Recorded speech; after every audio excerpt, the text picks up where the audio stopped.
2025 সালে 2 তলা ফাউন্ডেশনের 1 পিস ফুল কলমের জন্য কত টাকা খরচ হবে আসুন দেখে নিই। তো আপনাদেরকে আমি দেখাবো এবং বুঝাবো তার আগে কি কি মাল লাগবে এবং তার কত রেট কত মূল্য দিয়ে আমাদেরকে কিনতে হবে, ক টাকা পড়ছে সেটা আগে দেখে নিই, হিসাবটা বুঝে নিই, তারপরে আমরা বলে দেব ক টাকা খরচ হবে। গর্ত কাটিং 4.5 ফুট বা 4.5 ফুট, 4 ফুট গভীরতা, লেবার খরচ 500 টাকার মতো। মাটি শক্ত বা পাথর বের হলে লেবার খরচ বাড়বে।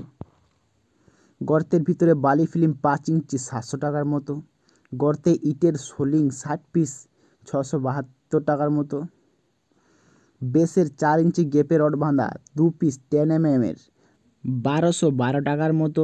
10.5 ফুট বাড়ির ফুল কলমের জন্য রড 18 ইঞ্চি এল 7.5 ফুট লম্বা 6 পিস করে 12 mm 3 পিস 2568 টাকার মতো। রিংয়ের রড 8 mm 2 পিস 800 টাকার মতো। পিপিসি ঢালাই 11 ইঞ্চি বেস 12 ইঞ্চি বেটার ফুল কলমের পর্যন্ত 34 সিফটি পাথর 70 টাকা করে 2380 টাকার মতো।